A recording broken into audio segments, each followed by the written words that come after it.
Hey, what's going on, guys, and welcome back. In today's video, we are going to be going over 10 tips and tricks that any player should be aware of when starting their Temtem journey. Some of these tips will definitely give you an edge if you're just starting out, and even if you're not, these are some important pieces of information to be aware of. That said, make sure to sit back, relax, and let's dive right in.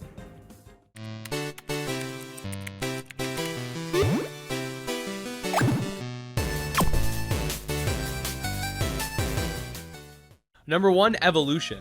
Alright, so this piece of information is extremely crucial, especially if you're new, because you may go into Temtem assuming that evolution works in the same way that it does in a game like Pokemon. Most evolutions are pretty simple in that they require level up to evolve. However, the difference is said level ups are accumulated. In a game like Pokemon, Rhyhorn, for example, will evolve at level 42. Doesn't matter if you catch a Rhyhorn at level 41 or if you hatch one, it must be level 42 or higher in order to evolve. In Temtem, however, level up evolution is actually based on the number of level ups the Temtem has had under your command. For example, Pajaro evolves after 7 level ups. This does not mean level 7, this does not mean level 8, this means leveling it up 7 times after capture. If you capture a Pajaro at level 2, it'll evolve at level 9. If you catch one at level 15, it'll evolve at level 22, etc. This is extremely important to note because later in the game, you'll find first form Temtem that are quite high in level and would require massive amounts of XP to evolve to the point where you'd be better off just breeding them down and then leveling up the offspring. Number 2, SVs and TVs. Okay, so if you've ever dabbled in competitive Pokemon, you'll know what IVs and EVs are, and Temtem's SVs and TVs are essentially the same thing, but a little different. First, you have single values, which are your IV equivalent, though in this case, they range from 1 to 50 instead of the usual 0 to 31. These can be displayed on the party menu and can only be altered by a rare item called the Telomere hack, so for the most part, these values are completely inherent to your Temtem. Then you have TVs, which stand for training values, which every Temtem will start with 0 up. These training values will accumulate each time you defeat an enemy or give it a certain type of fruit for that specific stat. These can go up to 500 in any stat and will max out at a total of 1,000. Different Temtem will yield different TVs, just like different Pokemon would yield different EVs in its game. Both SVs and TVs, of course, will boost whatever stat they're a part of, so while they're not super important to keep in mind for just a casual playthrough, they're still something of note. 3, choosing your starter. So when you boot up the game, you're given a choice of one of 3 starters, being Crystal, the Crystal type, Smazy, the Melee type, and Hauchik, the Mental type. Now, something of note is that all 3 can be captured at some point in the game, though Crystal can be found on the 3rd island, whilst Smazy and Hauchik require you to go to the endgame island. So depending on how you want to set up your team, maybe you want to have multiple starters, you may want to avoid picking Crystal so you can catch one the earliest and then train it alongside your Smazy or Hauchik.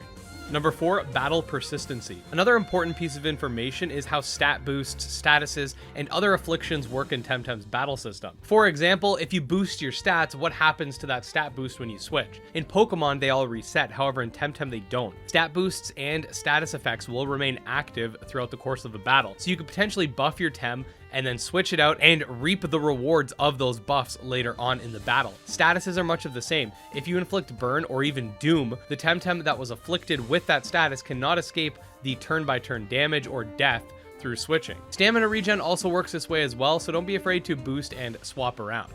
Number 5, synergy. The next thing to keep note of is the synergy system, which is present on certain Temtem techniques. With the game being entirely double battle oriented, the synergy system gives you an extra layer of team building complexity to be aware of both on your side and the side of your enemy. Certain techniques will have a synergy effect built in, which will correspond to your partner Temtem's type. What's really cool is that this can be used in tandem with switching, so you can swap in a beneficial Tem for your synergy and have it activate after that switch takes place on the same turn. There are a lot of different types of synergy boosts. Some of them may add damage and reduce stamina cost, others may add extra effects, etc. Definitely something to keep in mind when building your team. Number 6, money is tight. So with Temtem being an MMO, money can actually be quite the scarce resource at times, and if you plan on getting into the competitive scene at some point, I'd highly recommend saving your Pansons and avoid spending as much as possible on healing items and stuff to that effect, as unfortunately, breeding, teleporting, and other aspects of the game will cost Pansons, and running out of Pansons can be an extreme inconvenience. I will, however, say it has gotten a lot better since the initial early access launch. You can earn Pansons outside of the usual battling trainers by fishing up Koish, dojo rematches, catching and releasing Temtem to the Free Tem Society, and by winning ranked PvP matches. But for beginners, all I'm going to say is to keep an eye on how much Pansons you have and be wary about how much you spend on items that you might not really need. I will do a money grinding video for arbury at some point in the future, so stay tuned. Number 7, easy XP farming. Farming experience points throughout the game's story is actually quite easy once you get to the 3rd island. Anytime you have access to a special shrine location, such as the Tukma Shrine, that being the first one you can access, you will come into contact with 2 3rd stage evolutionary Temtem that you cannot catch but can battle against and defeat for XP. Each of these shrines can also allow you to evolve Tawai into one of 6 possible outcomes based on the island in question. These shrines require you to beat some cultists by using monotype teams based on that shrine's theme, but generally they're not too difficult. So instead of grinding in random grass patches for potential dojo fights, definitely if you have access to a Tawai shrine, aka you've been to Tukma or any of the shrines past that, make sure to utilize them. I do plan on making a video showcasing where all the shrines are and sort of going over all the Tawai evolutions as well, so again, stay tuned.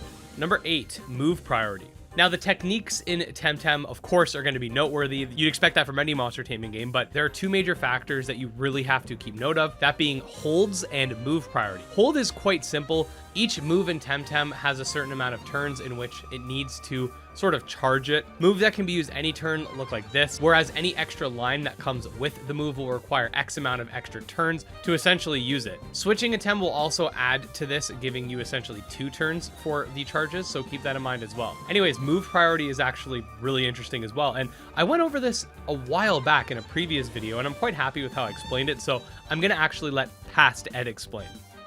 Another important aspect of your techniques are their priority values. Each technique will have a certain amount of arrows beside it. As you can imagine, each arrow indicates how much priority the attack has, but it's not like Pokemon where, for example, quick attack is 1 priority and fake out is like 5 priority or whatever. The priority actually multiplies onto your temp speed. In Pokemon, a Pokemon with a speed stat of 10 using quick attack will go before a level 100 Greninja with max speed if it's not also using an attack with +1 priority or higher. In Temtem, the priority values actually multiply your speed stat, so that wouldn't make it faster. Anyways, the values are as follows. 2 arrows is your default speed. If your Temtem has, let's just say, a 200 speed stat, this will attack using that 200 speed stat. 1 arrow is actually low priority and will use 50% of your speed stat, so for example, a Temtem with 200 speed will use 100 speed in this case, making it potentially vulnerable to otherwise slower Temtem. 3 arrows represents the attack moving at 150% the user's regular speed. If a Temtem with 200 speed uses this attack, it will go off at a value of 300. And 3 arrows with a plus sign represents 175% speed, or 1.75 times. A Temtem with a speed stat of 200 in this case would move at 350. Knowing exactly how fast your opponents are and the speed tiers of each move will be important in competitive play, as you might be fast enough to outspeed certain slower Tems even if you're using a lower priority attack. Number 9, Luma Temtem. This one's pretty simple. Shiny Temtem exist. They're actually called Lumas, and the base odds are 1 in 10,000, though these can be reduced by gaining radars by defeating dojo leaders in their rematch battles. Dojo leaders can only be rematched once a week, and these radars will break after that week is up, so keep that in mind as well. I did create a guide linked below if you want to check it out, but honestly, it's more of a late to post-game activity. And finally, number 10, Temtem is not Pokemon. This one may sound combative towards Pokemon, but it's not meant to be. What I mean here is that unlike most Pokemon games where you could basically just utilize your strongest moves to win, doing that will get you killed in Temtem. The game isn't super hard by any means, but there is enough of a challenge that you will have to do some level of team planning and have a decent understanding of the battle system. The game will keep you in check and not over level you, so you can't just spam Earthquake or whatever strong move you find and win. It just doesn't work that way. The game has a stamina gauge, it features doubles, we've talked about synergies and move priority, etc. And all in all, it's just important to remember that strategy is key. If you want a breakdown of the battle system, I will link this video down below where we actually got that priority explanation from. But yeah, there you go, guys. Those were 10 tips and tricks for Temtem, especially for beginners, but for anyone that's sort of been playing casually and maybe didn't know these things. I really do hope that this guide was helpful, and if you do enjoy Temtem or just monster taming content in general, definitely subscribe to the channel as we cover these types of games every single day. You can also follow me on Twitter, GymLeaderEd, and check out my Discord, all links below. Special thanks to our patrons, especially StealCase and Jim Hamilton, and with that, we'll see you guys next time. Peace out.